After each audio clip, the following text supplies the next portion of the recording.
OTT చూసే ముందు ఓసారి ఇటు చూద్దాం. పూర్తి వివరాలకు చదవండి రేపటి సాక్షి దినపత్రిక. ఉప ముఖ్యమంత్రి గారు వేరే మాట్లాడుతున్నాడు.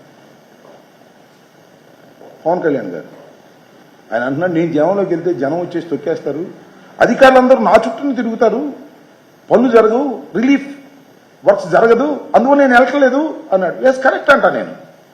జగన్మోహన్ రెడ్డి గారు కూడా అదే చెప్పారు. ఒక ముఖ్యమంత్రి వెళ్ళి అక్కడ కూర్చుంటే ఐఏఎస్ ఆఫీసర్లు, ఐపీఎస్ ఆఫీసర్లు, పోలీస్ యంత్రాంగం అంతా వచ్చి ఆయన చుట్టూ నిలబడి సెల్యూట్లు కొట్టే పనిచేస్తారు తప్ప కార్యక్రమాలు చెయ్యరు. ఇది వాస్తవం. ఈ వాస్తవం ఉప ముఖ్యమంత్రి గారికి తెలిసింది, కానీ ముఖ్యమంత్రి గారికి తెలియలే. ఎందుకంటే సీనియర్ కదా, విజన్ కలిగిన వాడు. ఆ విజన్ కలిగిన వాడికి తెలియదు. విజన్ లేని మా బోటి పామరుకి తెలుస్తూ ఉంటుంది అట్లా వెళ్ళకూడదు ఆయన అని. It is the debatable subject.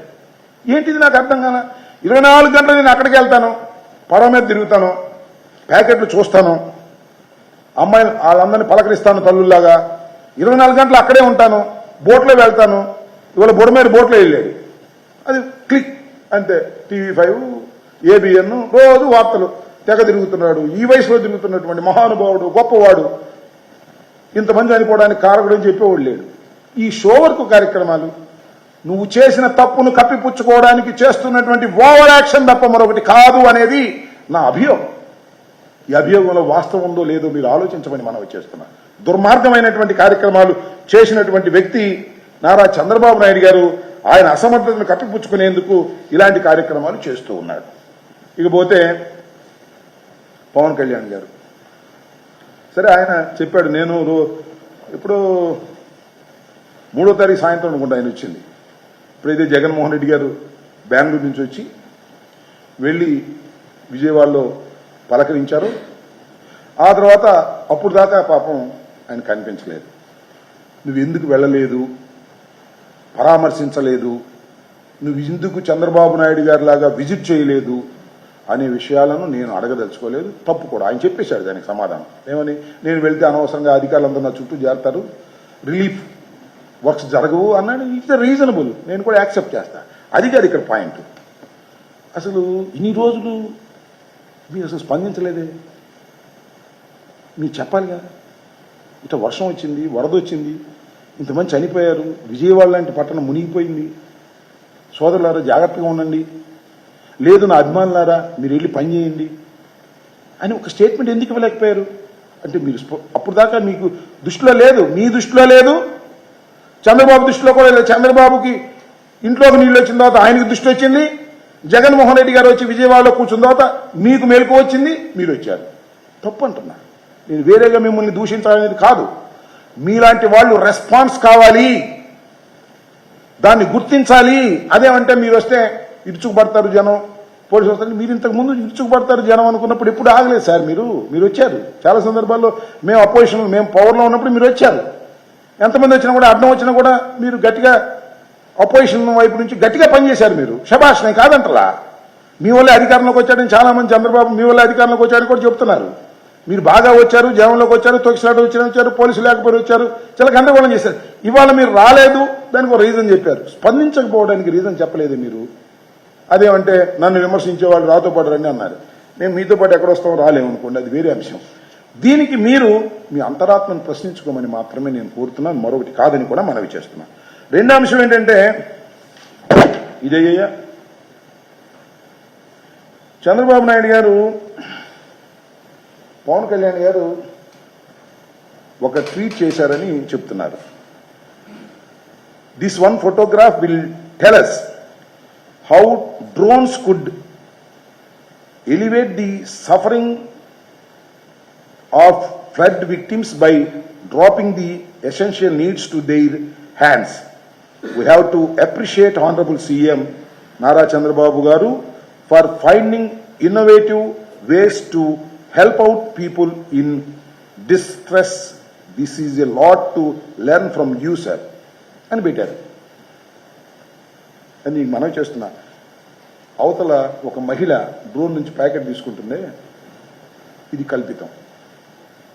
దాన్ని ఏమన్నారు, అది ఆర్టిఫిషియల్ ఇంటెలిజెన్స్ తయారు చేసింది. దీన్ని సర్క్యులేట్. చంద్రబాబు అంతా ఇంతే, ఆయన జీవితం అంతా ఇంతే. ఏదో ఒక విధంగా పాపులర్ కోసం చెయ్యని పనుల్ని చేసిన పనులుగా ఈనాడు ఆంధ్రజ్యోతి రాయడం. సరే ఈనాడు ఆంధ్రజ్యోతి రాసిందంటే వాళ్ళు ఏదో ఆయన లబ్ధి పొందుతున్నారు అనుకో. నీ వల్ల లబ్ధి పొందింది చంద్రబాబు నాయుడు. మీరెందుకు దీని గురించి శభాషణ రాశారు నాకు అర్థం కాలేదు. రాశారు, తర్వాత ఉందేమోనని చూసాం, లేదు డిలీట్ అయిపోయింది అంటున్నారు. నిజమో కాదు మనకు తెలియదు, చూసుకోమని చెప్తాను. బహుశా ఆయనకే ఎవరో చెప్పుడు ఆర్టిఫిషియల్ ఇంటెలిజెన్స్ నువ్వు అంత పోడాల్సిన అవసరం లేదు, తీసుకోమని తీసేసుకున్నట్టున్నారు. సో నేను అనేది అంటే ఇది కూడా మరి ఈ రెండోది కూడా మరి ఆర్టిఫిషియల్ ఇంటెలిజెన్స్తో వచ్చిందో నిజంగా వచ్చిందో నాకు తెలియదు, నిజంగానే అయి ఉంటుంది. ఇది మాత్రం ఆర్టిఫిషియల్ ఇంటెలిజెన్స్తో ఇచ్చి ఈ రకంగా ప్రచారం చేసి మొన్న మీడియా సందర్భంలో కూడా ఆయన చూపించారు. ఇలా చూపించేటటువంటి కార్యక్రమం చేస్తున్నారు. చంద్రబాబు నాయుడు గారు ప్రచారం మీద మాత్రమే తన పరిపాలన చేసే వ్యక్తి తప్ప నిజంగా హృదయం కడిగి ఎఫిషియన్సీతో పని చేసే వ్యక్తి కాదు అనేది నిర్వివాదాంశం కాదు. ఇన్నిసార్లు చెప్పినా ఆయనకున్న పత్రికలు ఆయన ఏదో అద్భుతం అమోఘం అని హుదూద్ తుఫాన్లో అద్భుతంగా చేశారు, గోదావరి పుష్కరాల్లో కూడా అద్భుతంగా చేశారు, దాని గురించి రాయరు. అప్పుడు ఎంతమంది చనిపోయింది? 32 మంది, 29 మంది చచ్చిపోయారు. అప్పుడు దాని అద్భుతం విజన్ అనరు. చంద్రబాబు నాయుడు గారి విజన్ అంటే ఏంటంటే నది ఒడ్డున నిర్మాణంలో నివసించడం ఆయన విజన్. నేను మనవి చేస్తున్నా, ఇవాళ జగన్మోహన్ రెడ్డి గారికి రాసే పత్రికలు అన్నీ లేవు, కానీ ఆ కట్టిన గోడ ఏంటండి?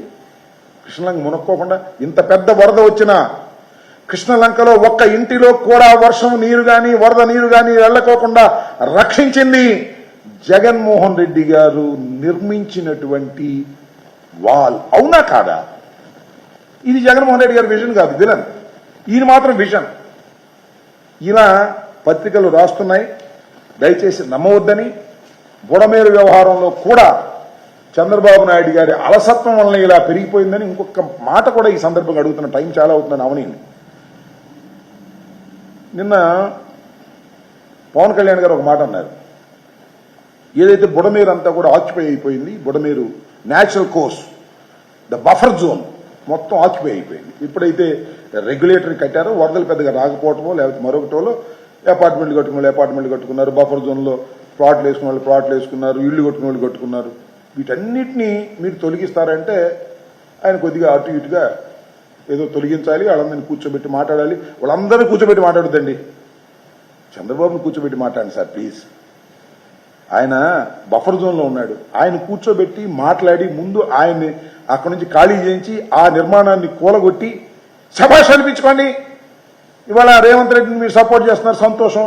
బఫర్ జోన్లో ఉన్నాయన్నీ కూడా కొట్టేస్తున్నారని మీరు చంద్రబాబు ఉప ముఖ్యమంత్రి గారు, I'm requesting you Pawan Kalyan గారు, చంద్రబాబు నాయుడు గారిని కూర్చోబెట్టి మాట్లాడి కన్విన్స్ చేసి ఆ ఇల్లు ఖాళీ చేసి బఫర్ జోన్లో అక్రమంగా నిర్మించినటువంటి ఆ నిర్మాణాన్ని స్టే నుంచి తప్పించి తొలగించే కార్యక్రమం చేస్తే శభాష్ అని ప్రజలు అంటారు.